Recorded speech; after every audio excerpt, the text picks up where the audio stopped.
તો હેલો ખેડૂત મિત્રો, સ્વાગત છે ફરીથી એકવાર આપ સૌની પોતાની ચેનલ ખેડૂત ઓનલાઈન પોઈન્ટમાં।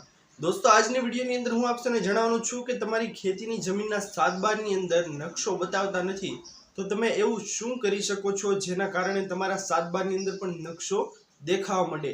તો આજના આ વિડીયોમાં મહત્વપૂર્ણ માહિતી આના વિશેની માહિતી આપવાનું છું। દોસ્તો, વિડીયોને શરૂ કરતા પહેલા હું આપ સૌને જણાવી દઉં કે જો આપ સૌ અમારી ચેનલ ખેડૂત ઓનલાઈન પોઈન્ટ પર નવા છો તો ફટાફટ અમારી ચેનલને સબસ્ક્રાઇબ કરી લો, જેના લીધે આવી જ મહત્વપૂર્ણ માહિતી આપ સૌને આ ચેનલના માધ્યમથી મળતી રહે। તો ચાલો દોસ્તો, આજના વિડીયોને શરૂ કરીએ। તો ખેડૂત મિત્રો, સૌથી પહેલી વાત કે કેવા લોકોના 7/12 ની અંદર નકશા દેખાડવામાં આવે છે। તો જે ગામની અંદર પ્રમોલગેશન એટલે કે રીસર્વેની કામગીરી થઈ ચૂકી છે તેવા લોકોના 7/12 ની અંદર નકશા છે તે બતાડવામાં આવે છે। રીસર્વે એટલે શું દોસ્તો? સેટેલાઇટ દ્વારા તમારા ગામના જે તમામ ખેતરો છે, તમામ 7/12 છે તેમની માપણી કરવામાં આવે છે અને ત્યારબાદ તેમનો નવો સર્વે નંબર આપવામાં આવે છે અને નકશો છે તે 7/12 માં આપ સૌને આવી જાય છે। એટલે કે નવી માપણી થયા બાદ 7/12 ની અંદર તમારો નકશો છે તે આપવામાં આવે છે અને તમારા માપમાં થોડો ઘણો વધઘટ જે ફેરફાર હોય, કબજા મુજબ હોય, સેટેલાઇટ દ્વારા તમારું ખેતર છે તેમની માપણી કર્યા બાદ જેટલું તમારું માપ હશે તેટલું માપ છે તે 7/12 ની અંદર બતાડવામાં આવે છે। ટૂંકમાં નવી માપણી કરવામાં આવે છે અને નવી માપણી કર્યા બાદ તમારું જેટલું માપ છે તે મુજબનો કબજો તમને 7/12 ની અંદર બતાડવામાં આવે છે, તેટલું માપ અને નકશો સાથે બતાડવામાં આવે છે 7/12 ની અંદર।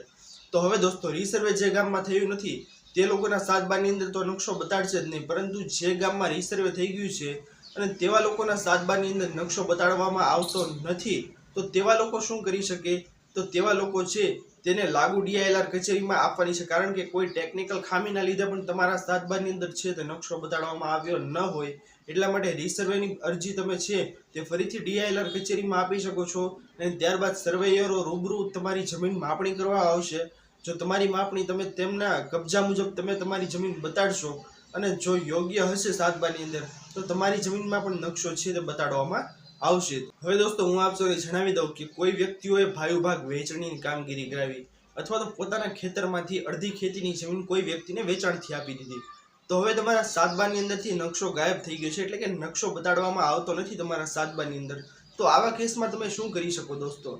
તો સૌથી પહેલા હું આપ સૌને જણાવી દઉં કે તમારી જમીન જો રીસર્વે થઈ ગયા બાદના પૈકી ભાગો પડતા હોય તો હવે દોસ્તો તમારા ખેતરની અંદરથી નકશો ગાયબ થઈ જશે, કારણ કે તમારું માપ છે તે મુજબનો નકશો તેની અંદર બતાવતા હતા।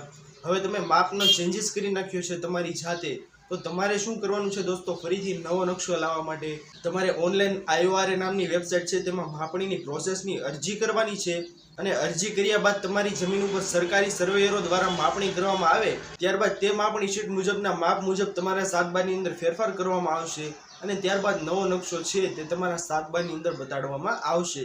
જો તમારા 7/12 ની અંદર પણ નકશો બતાડવામાં આવતો નથી તો તમારે રીસર્વેની અરજી આપવાની છે DILR કચેરીમાં, જેને તમારા ખેતરની માપણી કરવામાં આવે ત્યારબાદ તમારા જમીનની અંદર જો યોગ્ય હશે તો નકશો આપી દેવામાં આવશે।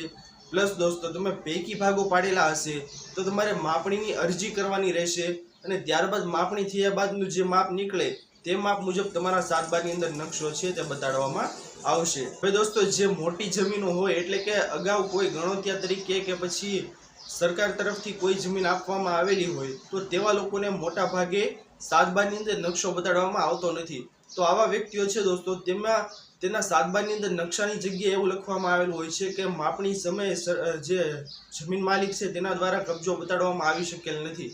તો આવા મોટા ખેતરની અંદર આ પ્રોબ્લેમ હોય જ છે દોસ્તો, એટલા માટે તમારે જે રૂબરૂ માપણી ફી ભર્યા બાદ તમારે માપણી કરાવવાની રહેશે અને માપણી કર્યા બાદ તમારો જો યોગ્ય કબજો હશે તો તે મુજબનો નકશો છે તે તમારા 7/12 ની અંદર બતાડી દેવામાં આવશે।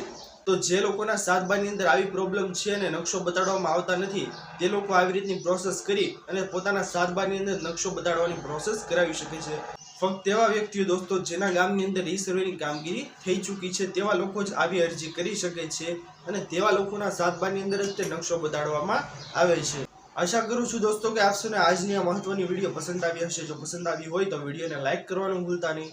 ચેનલ પર નવા આવ્યા હો તો અમારી ચેનલ ખેડૂત ઓનલાઈન પોઈન્ટને સબસ્ક્રાઇબ કરી અને બાજુમાં આપેલા બેલ આઇકનને પણ પ્રેસ કરી દેજો, જેના લીધે આવી જ મહત્વપૂર્ણ માહિતી આપ સૌને આ ચેનલના માધ્યમથી મળતી રહે। તો દોસ્તો, મળીએ હવે પછીના વિડીયોમાં, ત્યાં સુધી જય હિન્દ અને વંદે માતરમ।